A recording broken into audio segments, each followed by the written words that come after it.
ሰላም ጤና ይስጥልን እንዴት ናችሁ? ዛሬ ልነግራችሁ የመጣሁኝ በዘመናዊና እንዲሁም በባህላዊ እርባታ መሃል ያለውን ትልቅ ጋፕ ነው የምነግራችሁ። እችኛው ከተማ ላይ በሕክምናው ላገለግል በአጋጣሚ ነው የሄድኩኝ። ከአዲስ አበባ 60 ኪሎ ሜትር ላይ ወደ ምዕራብ ትገኛለች። እዛ በሄድኩበት ወቅት የሚያረቡበት መንገድ በጣም እጅግ አነስተኛ ነው።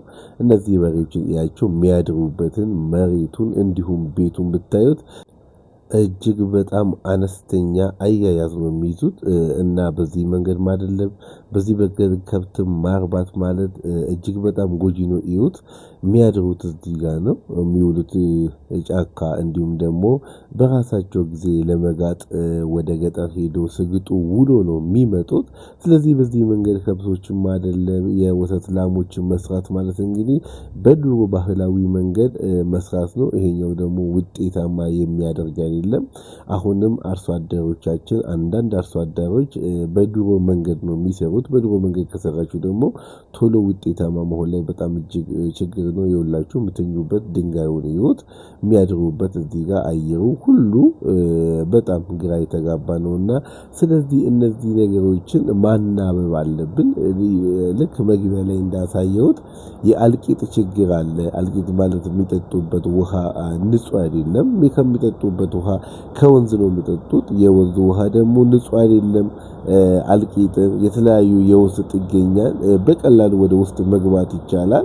ስለዚህ አሁን እንደዚህ በስቃይ እያደሩ ከዚህ መሃል ላይ ወተትን መጠበቅ ማለት እንግዲህ እጅግ በጣም የሚከብድ ነውና አሁን አንደኛው በሬ ውሃ ሲጠጣ አልቂጥ ገብቶበት ከአንድ በሬ ውስጥ ቢያንስ ወደ 3 ወደ 4 አልቂጥ ያወጣንበት መንገድ አለ። እሱ ቪዲዮ በዚህኛው ቪዲዮ ላይ አስቀምጥላችኋለሁ። ይሄኛው በሬ ማለት ነው። እቺኛው ላም ደግሞ ቅልቅል አላት፣ ዲቃላ ነች። ይኸውላችሁ ምንም እንክብካቤ የለም። የምታድረው እዚህ ጋር ከበሬዎቹ ጋር ነው የምታድረው። ማለት ልክ ድሮ አባቶቻችን በሚሄዱበት መንገድ ማለት ነው።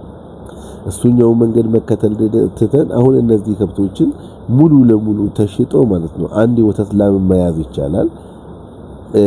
ይኸውላችሁ አሁን ይሄኛው በሬ የወጣለትን አልቂጥ ዝም ብላችሁ ከአፉ ውስጥ የሚወጣውን አልቂጥ ማለት ነው ንጹህ ውሃ ካለ ማግኘት ውስጣቸው ላይ የሚገባ ነው። ይሄ ጥገኛ ነው። ደምን የሚመጥ ነው። በጉሮሮና በአፍንጫ ቶንስል አካባቢ ተጠግቶ የሚኖር ነው። በዚህ የሚጠቁ ከብቶች አንደኛ ያስላሉ። ምናልባት ሁላችንም ያደግነው ገጠር ስለሆነ ገጠር ላይ እንደዚህ አይነት ነገር አለ። በልብስ ተይዞ ነው ከውስጣቸው የሚወጣውና ታሳቢ ብናደርግ ለምን ወደ ዘመናዊ ብናመጣ አሁን እቺኛው ላም ያወት እኔ አሁን እያከምኳት ነው። ለውስጥ ጥገኛ መድኃኒት እየሰጧት ነው። እቺኛው ላም ያሉ ከብቶችን በአጠቃላይ ሽጦ አንድ የወተት ከብትን ቢይዙ አንደኛ ለግጦሽ የምታባክነው ኃይል ጊዜ መቀነስ ነው።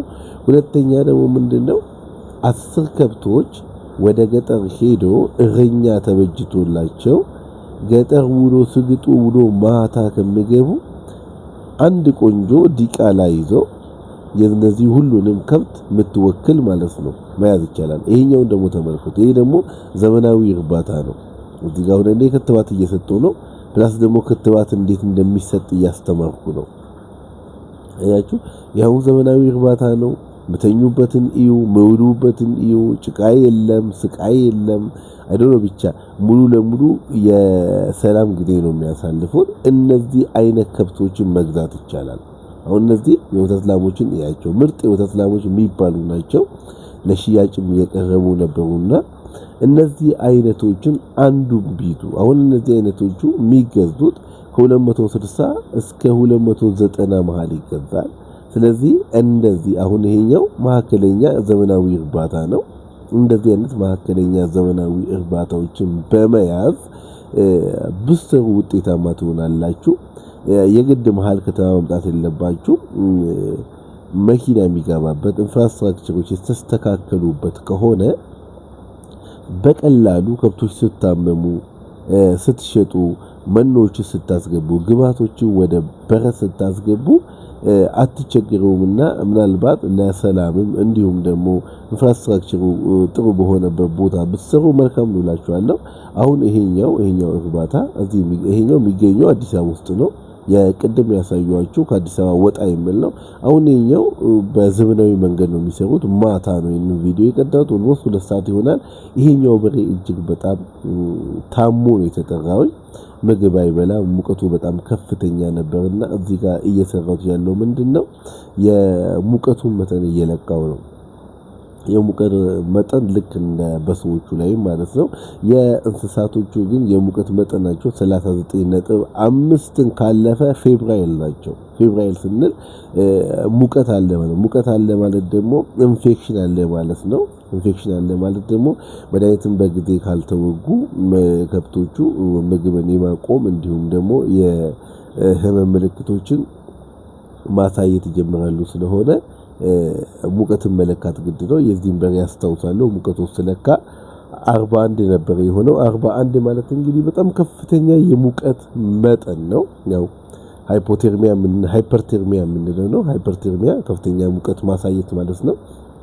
ፕላስ ደግሞ ሌላ ማድረግ ያለብን ምንድነው የዚህኛውን በሬ ልቡን አዳመጥኩት። የልብ ምቱ ማዳመጥ አለብን። የምንሰጠው መድኃኒት ወሳኝ ነው። የልብ ምትም እንዳዳምጠው ለምንድነው ልብ በትክክል ደምን ወደ ሰውነት እየረጨች ነው ወይ እየተቀበለች ነው ወይ የሚለው እዚህ ጋር እንደምታዩት ሴንስኮፕን ይዣለሁ።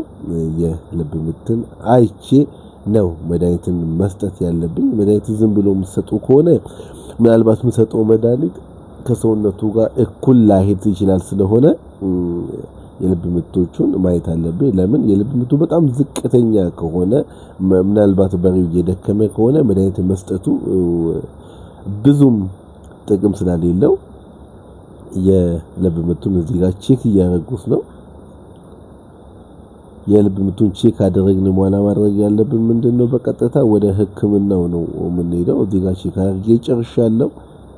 ስለዚህ ምን ማንሳት ፈለኩኝ በዚህ ነጥብ ላይ ዘመናዊ የከብት እርባታ መስሩ ከሆነ አንደኛ ሕክምናን በቀላሉ አክሰስ ማድረግ እንችላለን፣ ማግኘት ትችላላችሁ ማለት ነው። የሕክምና አገልግሎትን ስታመሙ ቶሎ ሐኪምን የማግኘት ሁኔታን ማግኘት እድሉ ከፍተኛ ስለሆነ ዘመናዊ ሕክምናን እንድትሰሩ አበረታታችኋለሁ።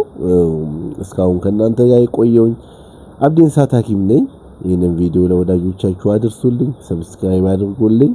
አመሰግናለሁ።